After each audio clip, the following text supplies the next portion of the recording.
authority are totally corrupt. Some say I'm always quoting from the Old Testament. Well, it's not true. I quote from the entire Bible. I see it as a composite book. This is the New Testament teaching of Christ I'm speaking about here. The one that all these pastors are claiming they represent. But they're not doing any such thing. They have their own private agenda as they lead their flocks astray.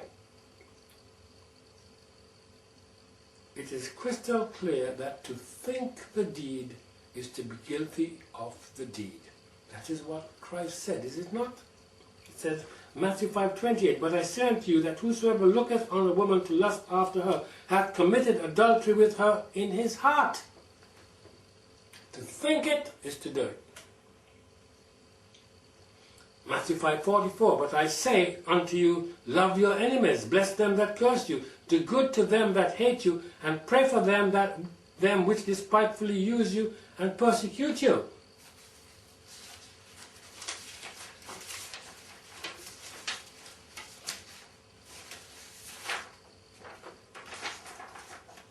It's not even said that this man was guilty of any crime.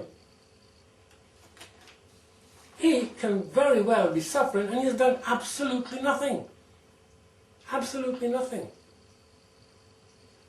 It says here, love your enemies. I don't think that's love. Matthew 5:45, that ye may be the children of your Father which is in heaven, for he maketh his sun to rise on the evil and on the good, and sendeth rain on the just and on the unjust. Ye have heard that it was said by them of old time, thou shalt not kill, and whosoever shall kill shall be in danger of the judgment. That's verse 21, verse 22. But I say unto you that whosoever is angry with his brother without a cause shall be in danger of the judgment. And whosoever shall say to his brother, Raka, shall be in danger of the council. But whosoever shall say, thou fool, shall be in danger of hellfire. They call people like this worse than fools, and they haven't touched them at all. Please explain to me, somebody, how this gets around the idea of revival. Can you see that we're in trouble? John Hagin is countless followers, millions and millions of them, and others such as Rod Parsley and Todd Bentley and all the rest of them are baying for the blood of Iranians. According to my Bible, as I've just read you, this is sin, pure and simple, which will result in judgment. How can these people make the claim to be men of God, and then these millions and millions of people follow them? Send their sons to join in the army because they're doing God's will, and then give their hard-earned money to these people and the nation of Israel so that they can live a life that they cannot live themselves, where their own children are having insufficient food right in the United States. We're not talking about a third world country claiming to be under grace. Will certainly not let you out of this dilemma. You know, I'm not supporting any nation or any person. That's not my business. All I'm saying is that what a Christian says and does needs to match up to what it says in his handbook. What he claims is his handbook anyway, the Bible. I could understand why atheists have such a field day, all of them.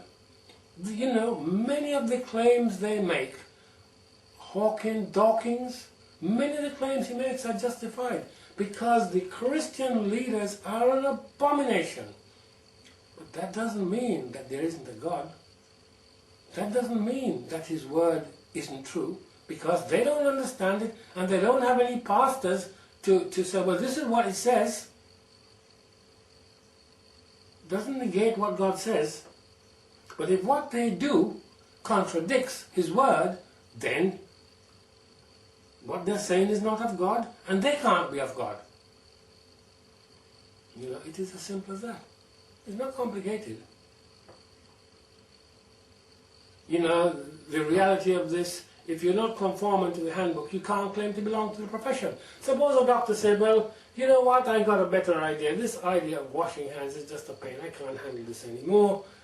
I got a new thing. I'm just not going to wash my hands before an operation, after an operation. Let's forget about sterilizing equipment. Let's just use all this stuff over and over on every patient. He wouldn't be a surgeon very long, would he? He'd be chucked out. So why don't we chuck these false pastors out? And seek rather to have a personal, direct, one-to-one relationship with the eternal God. Then you won't go wrong. Jeremiah 3:15, and I will give you pastors according to mine heart, which shall feed you with knowledge and understanding. Note, we are told three things in that little verse. The pastors are not after the heart of the eternal God. That's what that's saying. They are not feeding the flock with knowledge.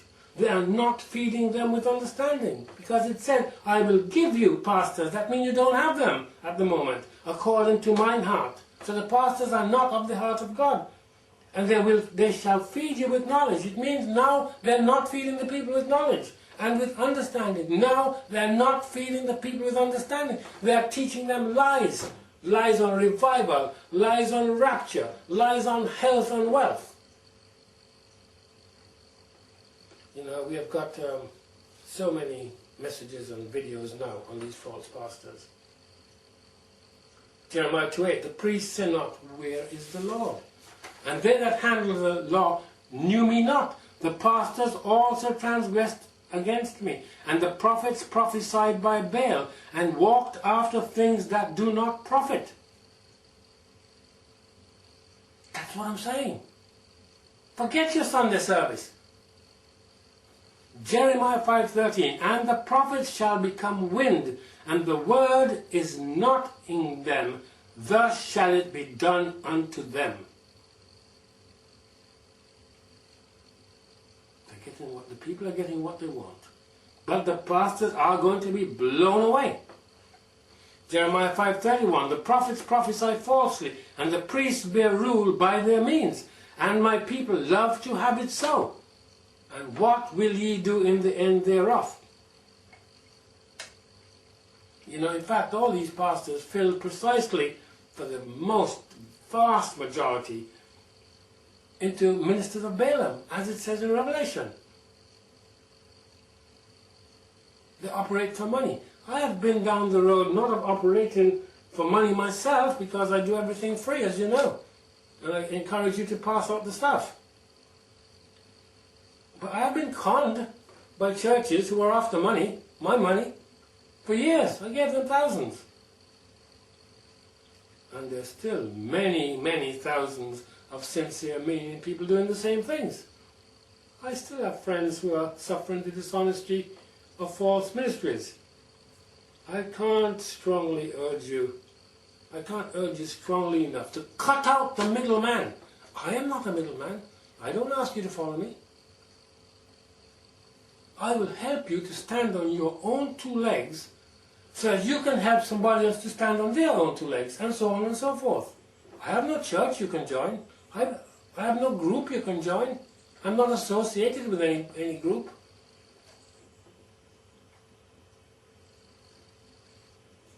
You know, this doctrine of Balaam, Revelation 2:14. But I have a few things against thee. This is in the letter to the churches in Revelation 2:14. I have a few things against thee, because thou hast there them that hold the doctrine of Balaam, who taught Balak to cast a stumbling block before the children of Israel, to eat things sacrificed unto idols, and to commit fornication.